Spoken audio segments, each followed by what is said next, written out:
Math 2414, area between curves. Area between curves, example 3. Who's on top? If you haven't figured it out yet, the rest of the examples I'm doing are pointing out issues beyond what we've discussed already. Integration issues such as trig substitutions, partial fractions, integration by parts, those are not focal points of these videos. That's what chapter 6, well, the previous set of videos were. The focal point here is things that can go wrong in the context of finding the area between two curves, such as knowing which function is on top. Let's find the area of the lamina bounded by y equals x cubed plus 1 and y equals x plus 1. Draw the graph. That's not a request, it's kind of a command. Okay, so what do these graphs look like? Well, y equals x plus 1 is easy. That's a line whose slope is 1 and its y-intercept is 1, so it's a perfect diagonal up 1. But what about y equals x cubed plus 1? You should know by now that the graph of y equals x cubed looks like a parabola on the right, but an upside down parabola on the left. That's because cubing a negative number keeps it cubed. That's why the left end goes down. But the plus 1 at the end moves it up 1. So the graph of y equals x cubed plus 1 is that cubic, and that's what this is actually called, moved up 1. So we'll just draw this. Now, is it accurate? We'll worry about that later. So there's y equals x cubed plus 1. We'll call it f of x to give it a function name. And as I mentioned, the graph of y equals x plus 1 is just a line with a y-intercept of 1 and a slope of 1. So it looks something like this. Well, I'll just train right through my functions, so let's move this over here. This is f of x equals x cubed plus 1. This line is g of x equals x plus 1. So who's on top? Well, we haven't confirmed it yet, but it looks like they take turns. Because it looks like these graphs cross once, twice, and 3 times, and this marker is garbage. Let's see if I got another good marker here. Yeah, it's not too good. Oh well, we'll just use one blue one. Alright, so these graphs cross 3 times, or they appear to cross 3 times geometrically, assuming that we drew these to scale and drew them in the correct location. But as far as who's on top, the answer is they take turns. On this lamina, it looks like the top is the x cubed plus 1. Top is x cubed plus 1, and it looks like the bottom is x plus 1. I should say y equals, but let's just assume it says that. But once they cross again on this bounded lamina, they switch, and the top is y equals x plus 1, and the bottom is y equals x cubed plus 1. So what do we do when we're finding the area of the lamina bounded by these when we can't make up our mind who's on top? The answer is we have to do more than one integral. You can only do an integral when one function is on top of the other. But if they switch, then you can't use the same integral. So we're going to have to split this into 2 integrals. One for the left lamina, one for the right lamina. Actually, together it is a single lamina. We could argue that it's disconnected. I don't want to get into a topology discussion right now, but we'll just say that it's a single lamina made of 2 pieces that are joined apparently at this one point. But there's another problem besides deciding who's on top and who's on bottom. Where do these guys cross? I think it's pretty obvious they cross right here. Both of these have a y-intercept of 1 by letting x equal 0. But where else do they cross? Well, we don't have to guess. We can just do the algebra. To find the intersection points, you solve f of x equals g of x. So we have to solve f of x was x cubed plus 1, g of x was x plus 1, and that was just a random determination. I could have reversed that. And now we have to solve this cubic equation, so no quadratic formula here. But in general, to solve a polynomial equation, you want to get it equal to 0. So let's empty out the left side by subtracting x and subtracting 1, which will give us 0 on the right. I think I said empty out the left side. Let's empty out the right side by subtracting x and subtracting 1 from both sides. The right side empties out. On the left side, the 1's cancel. What is x cubed minus x? If you said x squared, get out of my class. That's x cubed divided by x. That was kind of sarcasm, kind of kidding, kind of.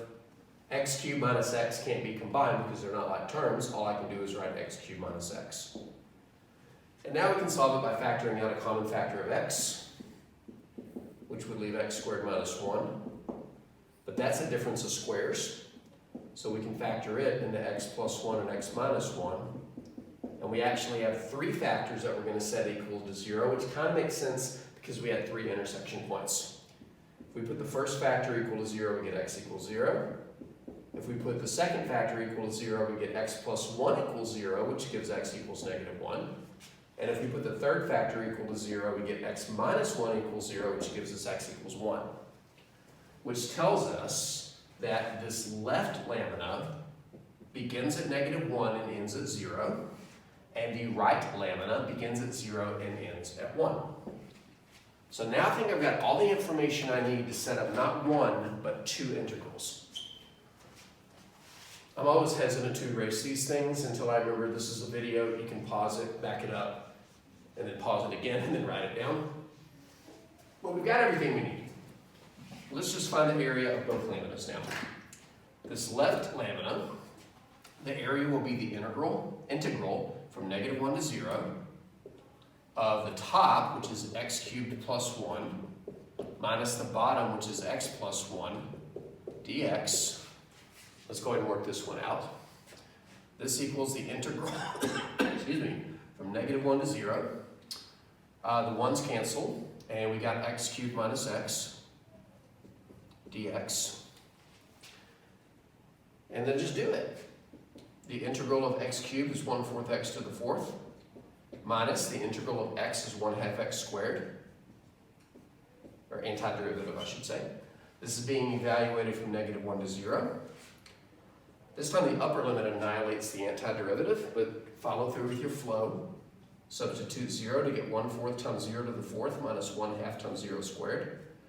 Minus, substitute the lower limit to get 1/4 times negative 1 to the 4th minus 1/2 times negative 1 squared. The main reason you should substitute the 0 is that if you just ignore it and substitute the lower limit, you might forget this minus. All right, so this is zeroed out.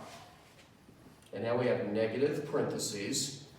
Negative 1 to the 4th is 1 times 1/4 is 1/4. Minus negative 1 squared is 1 times 1/2 is 1/2. So we get the opposite of 1/4 minus 1/2, which is the opposite of negative 1/4, which is 1/4, if you complete the arithmetic inside the parentheses. So now we know the area of this left piece is 1/4. You want to take a wild guess what the other one is? This looks like it has rotational symmetry, meaning that these are the same.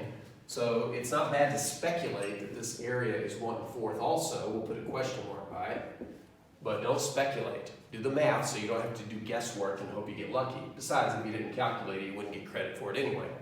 The right side is the integral from 0 to 1 of the top, which was the line x plus 1, minus the cubic, which was x cubed plus 1, dx.